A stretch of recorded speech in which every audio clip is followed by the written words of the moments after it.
Ladies and gentlemen, Bob Greaves, the unconventional pastor, has gone stark raving mad. He has become an idiot.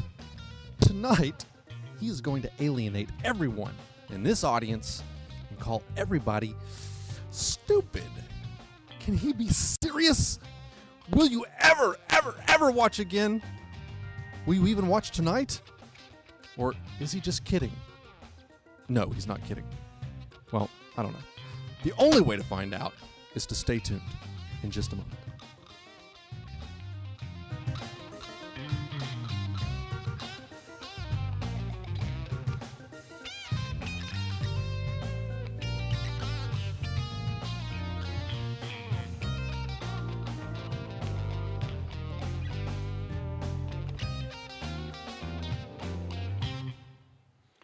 Well, good evening. My name is Bob Greaves, and they call me the unconventional pastor when they're being nice.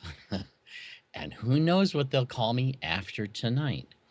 I got a question for you. Are you stupid? Reminds me of Jeff Foxworthy. Loved that guy as a comedian. He's a very funny fellow.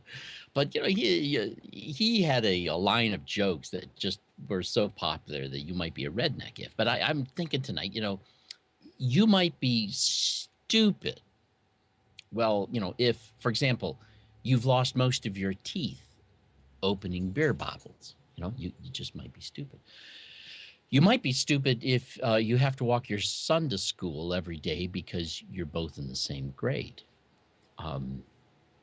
You might be stupid if you've ever argued with your spouse for 10 minutes over the fact that the 35 pounds on the diaper package refers to its capacity. You just might be stupid. You might be stupid if this last weekend you went to a garage sale and you bought an 8-track to put in your car. You might be stupid if you had to borrow a neighbor's lawnmower to take care of your own lawn, and while mowing the lawn, you found your lawnmower. You might be stupid if, to remember your age, you have to count the rings in the bathtub. You might be stupid if when you're in a very difficult situation, not sure what to do, you have to stop and ask yourself, what would Curly do? So hopefully none of us are really that stupid. Anybody who's really that stupid probably couldn't figure out how to tune in tonight. But probably all of us know what it is to have somebody call us stupid. Oh, you're stupid, And so tonight I'm going to actually call you stupid, but I'm going to do that really not because I'm trying to be unkind or uncouth. I'm just going to use it as a rhetorical device. Okay, so I'm really just trying to bring some drama into it, be a bit provocative, and I really don't have that attitude about you, but I'm going to talk to you tonight sometimes as if you're stupid. Okay, so that's part of the strategy. Now, some of the things that we can do that might be stupid would be, can you imagine two people arguing about the shape of a football? One trying to talk about how this football looks kind of like a bulging diamond, because they're looking at it from this end. And the other one saying, no, it's kind of like a very pointy ellipse. And they can argue about this. Well, they're both looking at the football from two different angles. It's kind of like a bulging diamond with a plus sign in it, or it's this pointy ellipse, the shape of the football. That, of course, hopefully none of us are so stupid as to argue over that. But it is amazing how many times people who are not well educated in mathematics can argue about certain aspects of geometry, particularly if they're not aware of the fact that there is more than one kind of geometry. Now, for close to 2,000 years, the geometry that was first brought about by Euclid was the only geometry we knew, and it was kind of like a plane geometry, and that's because most of us live on the world in a manner where it appears to us to be kind of a flat plane, and all of the geometry we ever had to deal with, or the questions we had to ask, problems we need to solve, were solved with plane geometry. But it wasn't until later that people discovered other ways of geometry. Now, it's important to understand this, that geometry is a large body of mathematical concepts that involve a variety of axioms and a number of proofs that determine a great number of things that are true about the kind of calculations we can make on a plane. And it is an entirely self-coherent mathematical system where all of the things that are accepted by it are actually absolutely proven based upon the axiomatic start points that they come from. And there are various proofs and corollaries, and it's a rather involved system. One of the concepts of Euclidean geometry is the notion that parallel lines are defined as, lines which move forever in both directions, two lines that are equidistant from each other at all places. That's one definition for parallel lines.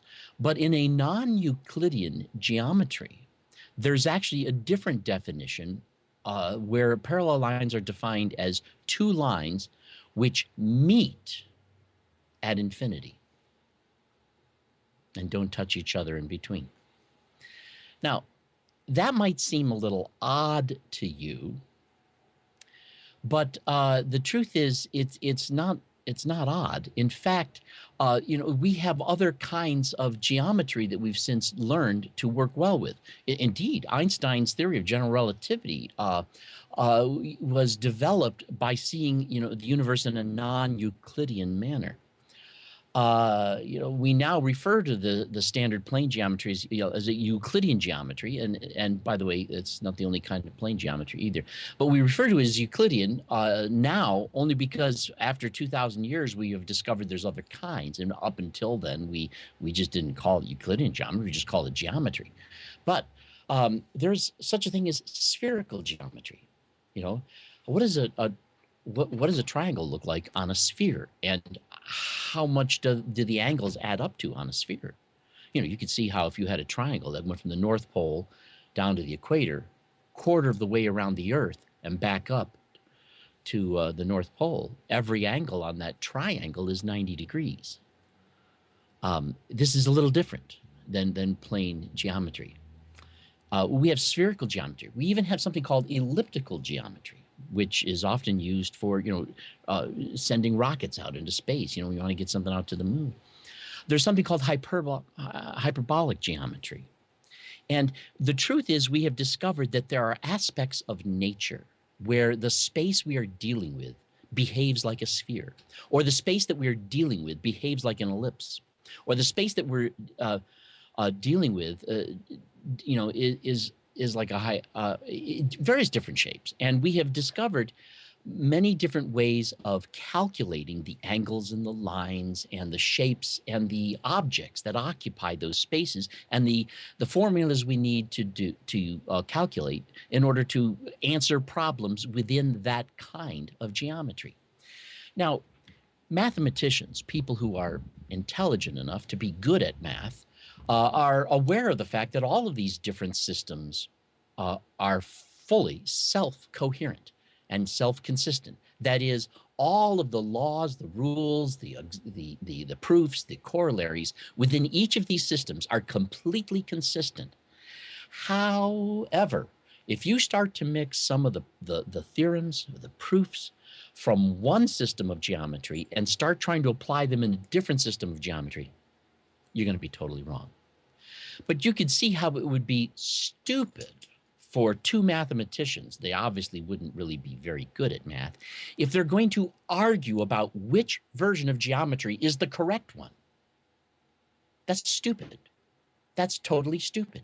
The correct geometry is the one most suited to the particular space in which you are attempting to solve the problems. And they are each different, and they use different formulas. And the kind of thing that you need to do to solve certain problems of motion and of place and of distance are more easily solved in one system than another, depending on what the nature of that problem is. But it is absolutely ridiculous to argue about which form of geometry is actually, accurate. If you want to be a very good mathematician and very good at math, you will probably want to learn all of those different geometric systems. And it's absurd to think of them as right or wrong. They are all right. They are all the wrong one for certain types of problems. They're not as well attuned to that particular problem. You know, to misuse them is to, in a sense, be stupid, in a sense. So if you didn't know that there was spherical, elliptical, and hyperbolic geometry and various other systems of geometry, Euclidean and non-Euclidean geometries, if you didn't know this, then you were stupid. And hopefully now you're a little smarter. But and of course, I'm just trying to be provocative by saying that you're stupid. I don't really believe that, but I want to really kind of push the button. So I'm going to tell you again, you're stupid if you didn't know this. Now, to argue for one of these systems over the other is really being overly simplistic. It's actually contrary to the way reality works. This is what I call being monoaxial. Monoaxiality it's a way of thinking where I seek to make sense of things, and I'm not sure how to make sense of something, but as soon as I find a coherent way of making sense of it, I think I'm done, and I understand it now. It doesn't occur to me, perhaps multi-axially, that there could be more than one different way of understanding a reality from completely different systemic approaches, and both of them are absolutely valid. That's being multi-axial. We shouldn't be monoaxial. We should be really multi-axial to the degree that we can. And it would be absolutely ridiculous and absurd for us to be arguing about all of these overly simplistic concepts that are monoaxially developed. And we wouldn't want to really do that. And people who are very aware of, say, in the example of mathematics that I've given you, would never be so foolish as to get involved in any kind of arguments such as which geometry is the right one, which one is more suited to solving different problems is actually the one that we want to deal with. Now, it's not just that mathematical systems can be different. People can actually be different. Men have a compared to the size of their brain in the left and the right hemisphere, they have a percentage-wise smaller corpus callosum than the woman does. And many, cognitive people study the brain would believe that this actually forces the man and the woman to actually think differently. The brain can think very coherently by comparing one thought with another and different ideas that can kind of melt together. Now, in a sense, if you were trying to search the interwebs on a dial-up connection, you would find that it takes forever for certain photographs to download, or for a certain web page to load, or if there's going to be a script that's loading, it can take like forever. And if you're on dial-up, it's an extremely slow thing waiting for your computer to be ready for you to click on the next link. If you're on broadband, however, stuff is coming down very quick. Some broadband that people have is up to 50 megabits. That's fast. Stuff coming in very, very quickly. Now, in a sense, men and women have brains that are different, so that when it comes to integrating different areas of the brain, some people would theorize that the smaller corpus callosum forces men to be far more linear in their thinking, whereas women can be far more interactive and relational in their thinking. Men usually have to take time to think of different things in a sequence, whereas women can sometimes think about certain things simultaneously. If you ever watched, it always amazed me, I used to be an office manager, how, we had this one secretary there. She could do 18 things at the same time and never lose track of what she's doing. She's answering the phone, she's sending out a fax, she's filing an invoice, and she's dealing with a customer who's at the front desk. And meantime, she's also trying to send a reminder to so-and-so to go meet with so-and-so at a certain time because there's a meeting going on in 10 minutes or something. And she does all of this stuff without missing a hitch. And, to me, the only time I can do 2 things at the same time or 5 things at the same time is if I've practiced doing all 5 things at the same time and I have them somehow organized in my brain all over one overstretching purpose, and then I can do multiple things at the same time. But it isn't like that natural thing for me. Men and women are different. We're different for various different reasons. Now, one could ask, well, who's right? It's not a matter of who's right. The nature of the brain and the way that it is connected makes it far more efficient and convenient for one gender to think in certain ways and the other gender to think in other ways. And as a result, they often use slightly different approaches to solving certain problems, to dealing with certain things. And this leads to a lot of different aspects of behavior. And it's not just their brain, but also their gender, their sexuality.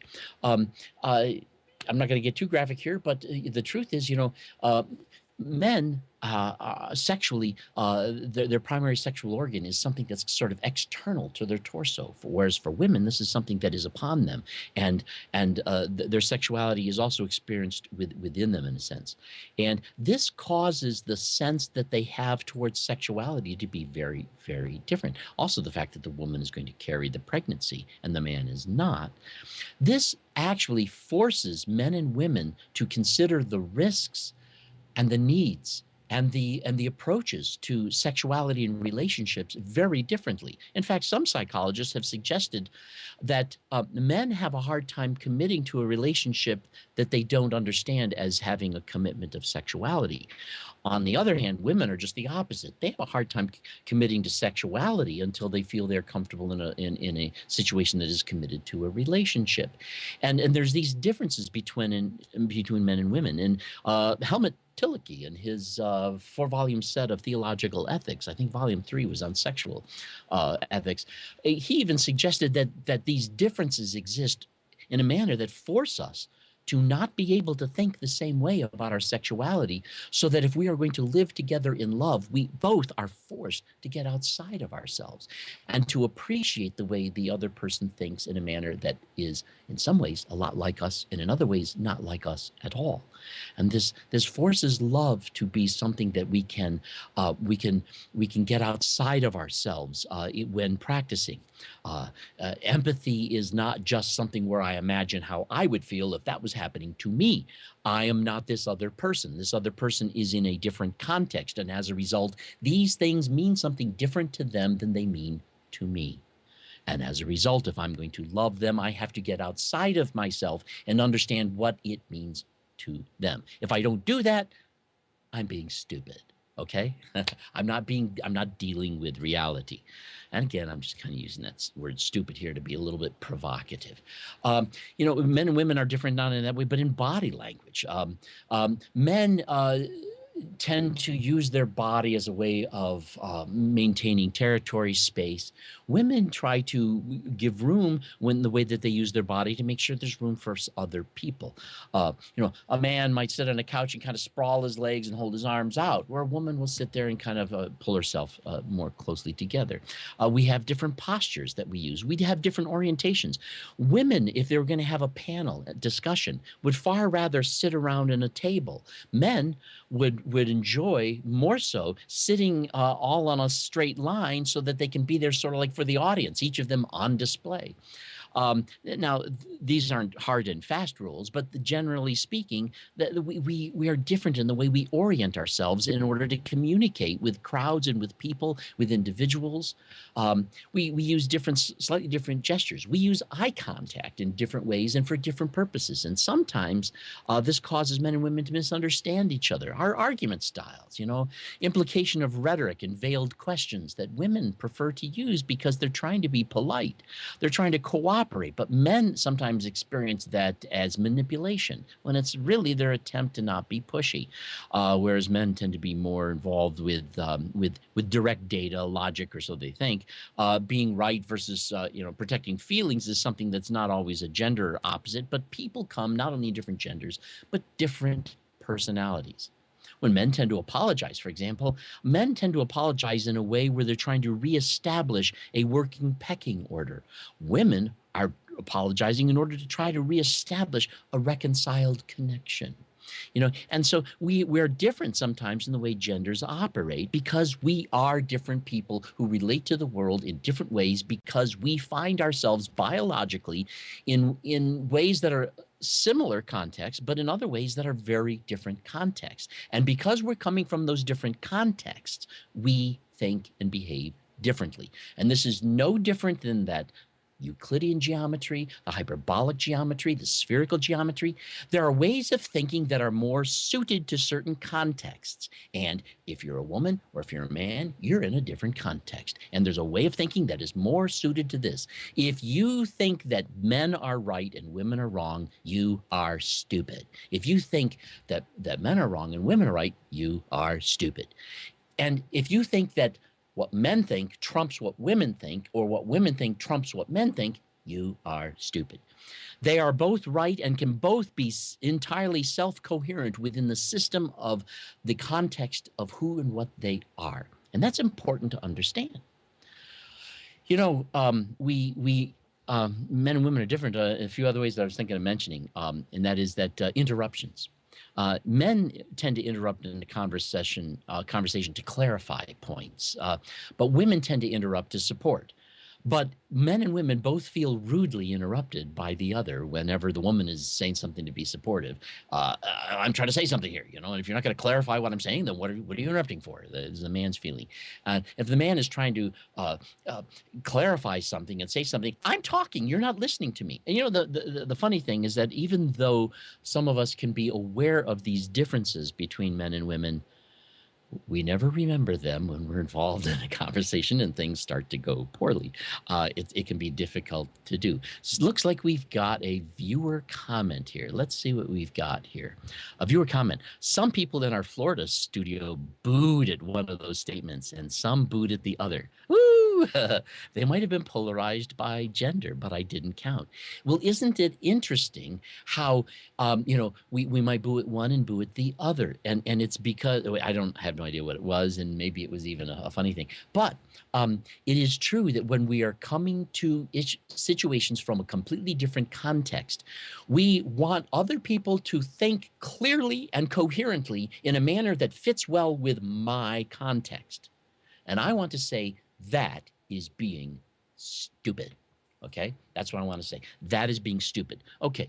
Now, let's go on to the way I really wanted to make this application tonight. I wasn't just interested in talking about a few gender differences. I wasn't interested in talking about just a couple of differences in mathematics. I really wanted to talk about some of the differences that we might have when it comes to the issue of politics, when it comes to the issue of economics, and when it comes to various different other philosophies and theologies. I would like to argue that we are way too monoaxial, and that makes all of us stupid. And you notice this. There is a real difference between, say, spherical geometry and elliptical geometry. And I'm not going to go into what those differences are. There's no need to do that. I'm sure it's easy for you to understand how that would be so. The reason why the Earth orbits around the sun, not in a circle, but in an ellipse, is because its motion and its inertia and the laws of gravity cause there to be this constant interplay between various different forces that actually cause the orbit to stabilize in an ellipse rather than a circle. And there's reasons for this as these things come together, giving the loci of what's going on here various different characters and qualities. So there you can understand that there's a difference between, say, spherical geometry and elliptical geometry. But it is absolutely stupid to think that one of them is wrong. It's not. It is a completely, entirely coherent, internally self-consistent system of mathematics. Now, here's what I want to say. There can be some people who don't really understand their math well. They've got their theorems wrong. They don't really appreciate some of the finer points of some of the more odd and unusual and sophisticated geometries. Well, that's happens. There's some people who can't envision in their brain multiple dimensions in mathematics, and there's some people who can do that or approximate it or simulate it in various ways. We come with different capacities. But hey, Bob, why can't men see women as equals and not this I'm better than you stuff? Because they're stupid, and anybody who thinks that the other gender is somehow superior or inferior to the other is, I think, not only stupid, but they are being very abusive and inappropriate as far as I'm concerned. We are different, and we perceive things the way we do because that's based upon our nature and our experience and a variety of other things. Now, as I want to get to this, it's important that I want to say that although there can be some people who are stupid about geometry, who can tell you things about plane geometry that are not true, there are things about plane geometry that are true. So just because you have a stupid mathematician doesn't make the math stupid, okay? So you can't prove that hyperbolic geometry is just totally invalid because you happen to find some flaw in a person who doesn't really understand hyperbolic geometry trying to talk about it and saying things that are just absolutely foolish. So the person presenting the concept is not necessarily a person who grasps it well. Now, this means that the validity of hyperbolic geometry is an issue separate from the validity of a person's understanding of it. And so therefore, if we're going to argue against a particular form of geometry, which is stupid to do in the first place, we have to distinguish between, are you arguing about the geometry or arguing about what somebody is saying about the geometry? Okay, now I'm going to bring this back to the politics, the economics, and the theology. Here is what I want to say. If you are a conservative, you are stupid. If you are a liberal, you are stupid. If you're a libertarian, you are stupid. If you're a socialist, you are stupid. If you're a capitalist, you are stupid. I don't care what political persuasion you are. I don't care what economic persuasion you are stupid, okay? Now, let me explain what I mean by that. I don't mean that you're wrong. I don't. What I mean is that you're stupid in the sense that a person who is involved in hyperbolic geometry, from the perspective and the kind of space they're solving the problems in there, if they are trying to argue with a person who's dealing with spherical geometry, then, there's something wrong going on here. Both forms of geometry are absolutely valid. Now, it's possible that you can have a conservative who's stupid, who doesn't know how to represent conservative principles. And so they're just a stupid conservative. It's not that conservatism is stupid. It's that they're a stupid conservative. The same thing is true with liberals. The same thing is true with libertarians. You can have people who are excellent proponents of that point of view, and you can have people who are extremely poor. And the truth is, probably all of us are, somewhere in that continuum that isn't quite perfect. But here's the point that I want to make. We choose the correct geometry based upon the sort of space in which we are attempting to solve the problem. If it's going to be taking place on flat ground, we'll use plane geometry. If we're going to be talking about doing something upon the Earth as a whole, we'll use spherical geometry. If we're talking about sending a rocket to the moon, we'll use elliptical geometry. So we use the proper geometry that is suited to the particular problem we're trying to solve, and we will be equally adept at all of those different geometries based upon the problem we're trying to solve. And so I am going to argue that there is a valid conservative point of view. There's also a valid liberal point of view. There's also a valid libertarian point of view. There's also a valid socialist point of view. It all depends on the space you're really trying to work with.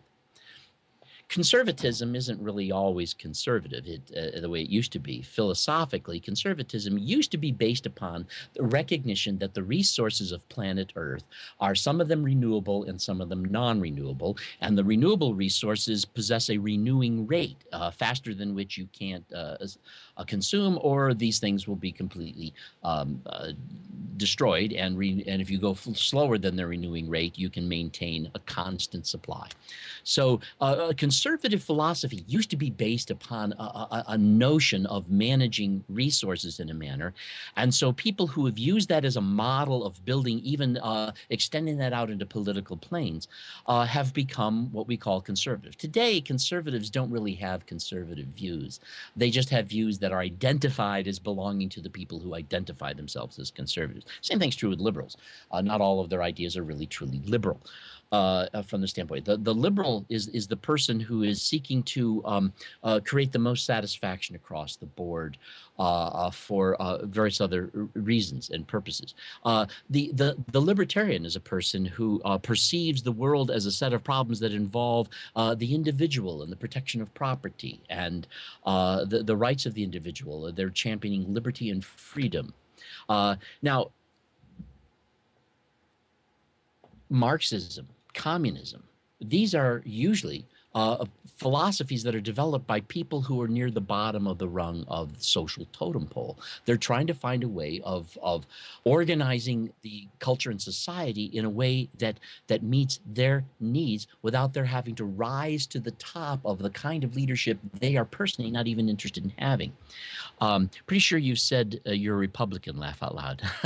No. Well, see, viewer comments, nope, you haven't said Republicans are stupid, not even once. And I'm pretty sure you've said you're a Republican, laugh out loud. Okay, no. Okay, I did say it, I thought. If I didn't, let me say it now.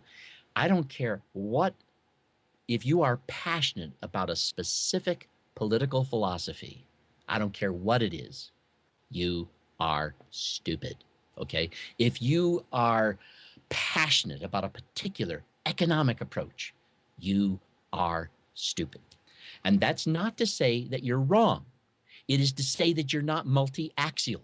You are viewing the problems of economy, the problems of politics, and even when it comes to theology, the problems of theology from the standpoint of where you are and what is advantageous to you, or where you perceive is your advantage. And it is true in many respects that this is the advantage for you where you are at. But what you don't seem to realize is this: just as men and women are different, poor people are different, rich people are different. Let me tell you something. I was raised in a home where things were rather well off, and I observed just growing up certain attitudes about money that later in life, when I went through two major medical situations where my insurance, although I had insurance, wouldn't cover it. I ended up deep in debt, ended up losing a job, couldn't get another job, still sick, couldn't get the medical care. And make a long story short, I ended up on public assistance, and dirt poor, losing everything, couldn't even have a car. And so I've lived at both ends of those spectrum. And I'll tell you something. I learned something. The attitude that wealthy people have about the poor, wealthy people are stupid. They have no clue how the poor think, how the poor live, and they have no clue that all the solutions they think will solve the poor's problems don't work. They don't know that. And the poor, they're also very stupid. They have no clue how the wealthy handle their money, manage their affairs, and there's a reason why the wealthy are wealthy, and there's a reason why the poor are poor. However, they both radically misunderstand each other, and they both radically misunderstand the outcomes of their own decisions and behaviors and how it affects the other groups. They are sociologically stupid. And so I discovered, by going through all these various different things, just how these different perspectives seemed to both possess a certain validity and an invalidity when applied in the wrong, as it were, cultural or social space. Viewer comment. What about the people who are passionate about Bob Graves? Some of them are probably stupid. No, the truth is, while we're on that, from the viewer comment, how about people who are passionate about Bob Graves? I hope that the things that I have to say are thought provoking, are helpful. I hope that they get you thinking. But you know what? I do not have any goal or desire to get you to be thinking just exactly like I do. In fact, even if you become what I would prefer that you be multi-axial, based on your experience and the things that come to you, you're going to be observing and incorporated into your various thoughts so many different things than what I have experienced, that you are going to be very different from me in many ways, and you should be. So um, I hope that we can all be passionate about the validity of each other's existence. That's something I think we can be very passionate about. But there's no need for us to become, I don't need disciples. I really don't. You need to be your own person. You need to take responsibility for your own thoughts, your own conclusions, your own multi-axiality. You need to take responsibility for not being stupid. Okay. And so that's your problem. That's your responsibility. And, I'm sorry, I have more than I can handle. I am not even adequate to the job for me. And yet it's still my job. I can't put it off on anybody else. And you are not adequate to the job because you, just like me, you're stupid. And you're going to have to deal with this. And you're going to have to work with this. So, this is why sometimes when we get involved in political discussions, you get these people whose passions are, no, you do this and the socialism is going to create this and it's going to do that. You know what? That's true. And it's also a lie. Some of the social programs help some people improve themselves, and those same programs help other people become dependent on the system. It works both ways for different people depending on who they are and how they're dealing with the situation. If you use, for example, use all these examples about, well, we got food stamps here, and we got all these people that they just hang out at the beach and they're surfing and they're not really trying to get a job and they're doing this, and these entitlement programs are just doing nothing but producing do nothing people that are living off of our nickel. It's true. There are people for whom that is exactly what those programs are doing for them. But there's also people for whom these programs are doing something very radically different. They're getting back on their feet. They are becoming people who will be productive members of society. And that's happening too. What's going to happen if, because of all these people are becoming freeloaders, you just totally can the whole program? What's going to happen then? You see, what I'm trying to say is this. All of these ideas have validity. The conservative has a great deal of valid things to say that are actually applicable to a great number of situations. And I'll tell you what, they didn't become conservatives because they're stupid idiots who have no brain. They became conservatives because they saw the situations that caused them to realize a conservative approach to this is what is needed. And they saw it and they tried it and it worked and they were sold on the idea. Their only real problem was they became monoaxial instead of multi-axial. They didn't broaden their horizons enough to realize that people think differently. There's more than one coherent way that people are motivated. There's more than one way in which people need to put things together. And when people come from different classes and different places in society, not everybody wants to be rich. Many people just want to get by and live a life that is meaningful and raise their kids in love. And they don't want to become people who make a killing in the stock market and stuff like that. They wouldn't even know how to. Not only that, we have people of different intelligence. They are not going to be able to manage the deals and the dickering and all of this stuff and take care of themselves the way other people can. We're not the same. We're not all identical. We are all very, very different. And we each have some very valid things to say about what we need politically from the standpoint of where we experience life and who we are and what we can and cannot do. And since each of us have a whole different set of abilities and backgrounds and heritages and resources, this is why all of these different political attitudes exist. They are all, every single one of them, totally valid when well worked out. That's what I'm saying. So what I'm saying is this. Although I might say, if you're a conservative, you're stupid. If you're a liberal, you're stupid. If you're a libertarian, you're stupid. I would also say this. If you don't know how to appreciate the strengths and weaknesses of when being conservative is really a great idea, or when being liberal is really a great idea, or when being a libertarian is a really great idea. If you can't understand how each of these things come in and need to be held in balance where they are out of balance, then this is being stupid to not be able to see it. You need to be good at being all of these things. You know, socialism is not an enemy. Socialism isn't the answer for everything, but it is the answer for some things. Capitalism isn't an enemy. It isn't the answer for everything. It is sometimes not the right answer for some things. We need to be able to live in the multiplex of the reality the way that it is. And we need to bring the particular points of view and understandings of the way people are motivated and operate based on what's actually going on in a given situation. But if you are loyal to a philosophy, you're not paying attention to reality. You're not paying attention to people. You're paying attention to a paradigm, and you're shoehorning everything you see into that paradigm, trying to create a fantasy world that doesn't even exist, and you're stupid. Okay? That's the way it works. This is why we really do need to respect each other. This is why I think deliberative bodies ought to really listen to each other instead of trying to pull a fast one to win out over the other side. That is stupid. It is childish. It is like a hyperbolic mathematician arguing with a spherical geometrician over which one is the correct geometry. That is just stupid, absurd, and ridiculous.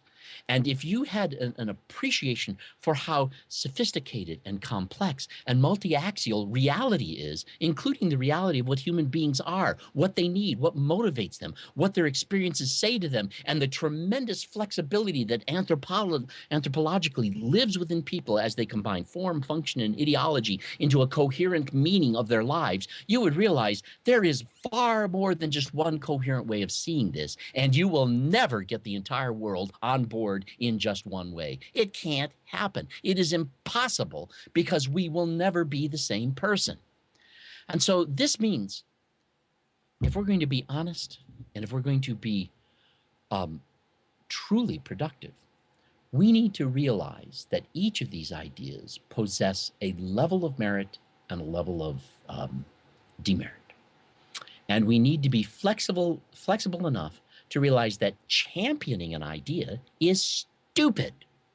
Understanding an idea is brilliant.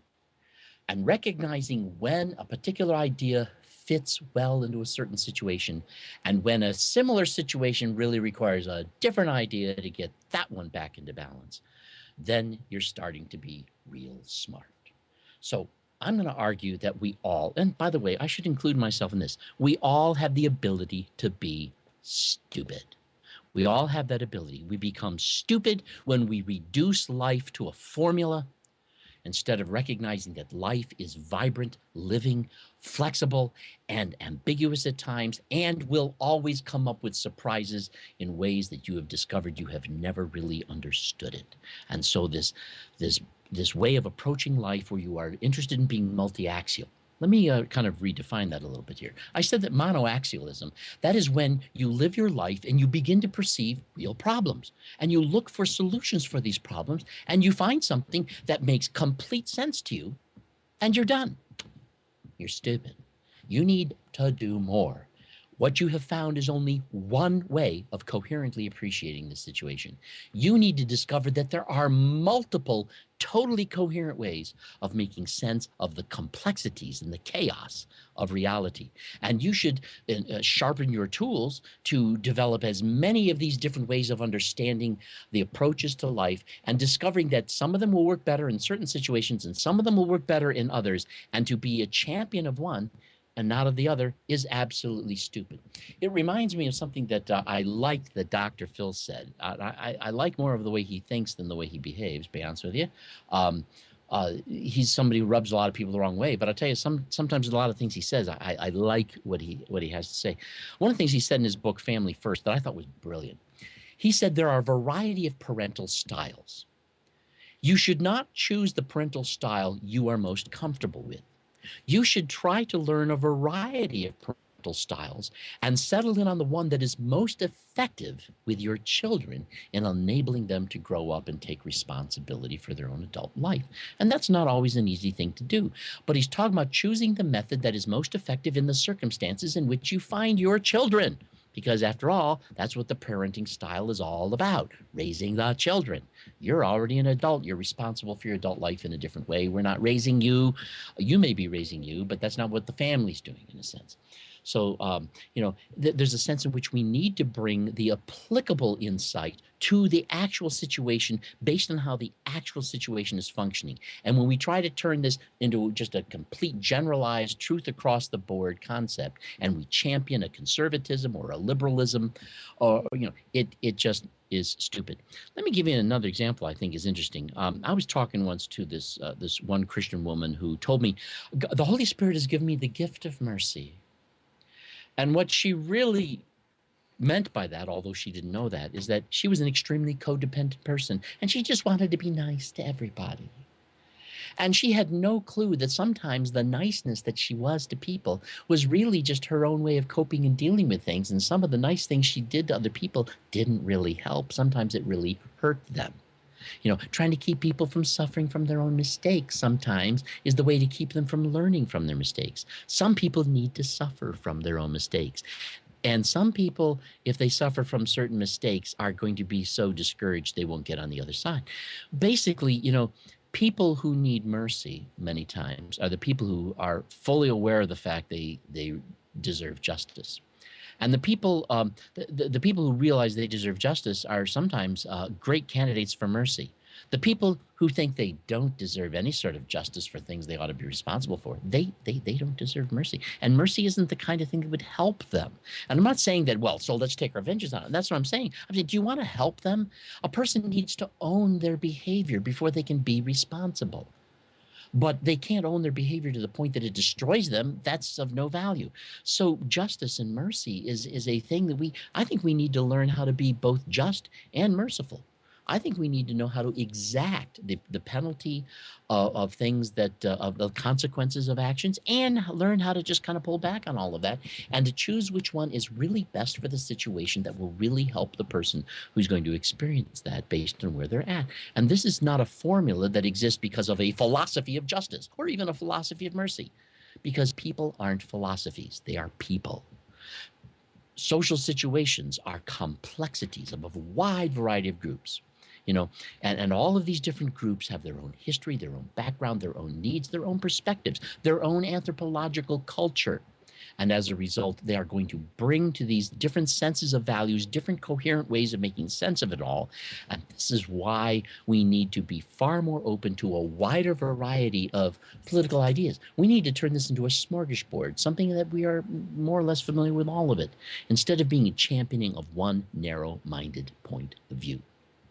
You're dumb, you're stupid if you have only one point of view and you try to be consistent with that at all times. You're living in a fantasy world.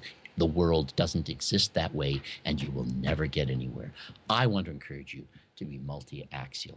I want you to be able to appreciate that there is a great deal of validity in all of these things. That doesn't mean they always apply where people want them to apply. People can be very stupid about that.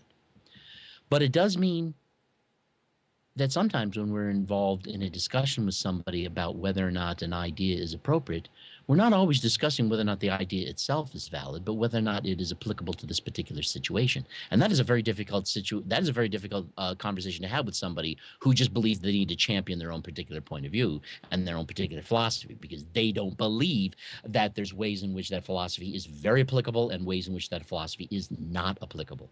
So I'm encouraging people to be multi-axial. It isn't easy. I'm not claiming to be a stalwart, wonderful pillar, an example of it, but I do put forth my effort to do that.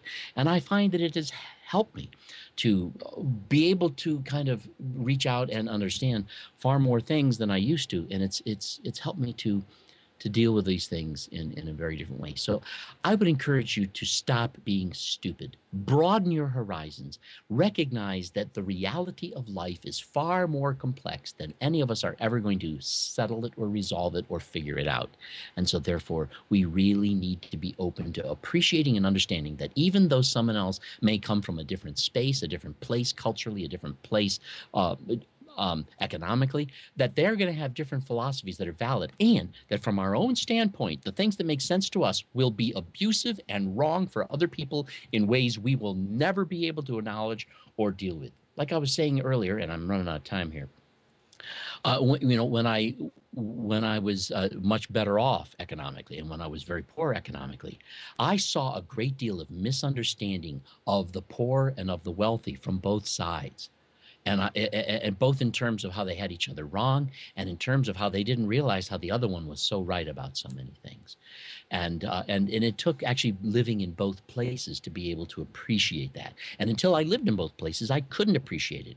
So if you've always lived in this one little place in your life, or you're into this particular philosophy, you got to get outside of yourself. You got to get beyond just that and really explore the whole world, the whole reality, and appreciate the variety of things that we as human beings can do to solve our human problems. Anyway, that's all we have time for. I've stepped my bounds here a bit, but thank you so much for listening tonight. And, don't be stupid. We're all trying to overcome that. We're all trying to grow. And so I'd encourage you to do that. I'm Bob Greaves, the Unconventional Pastor. See you next time.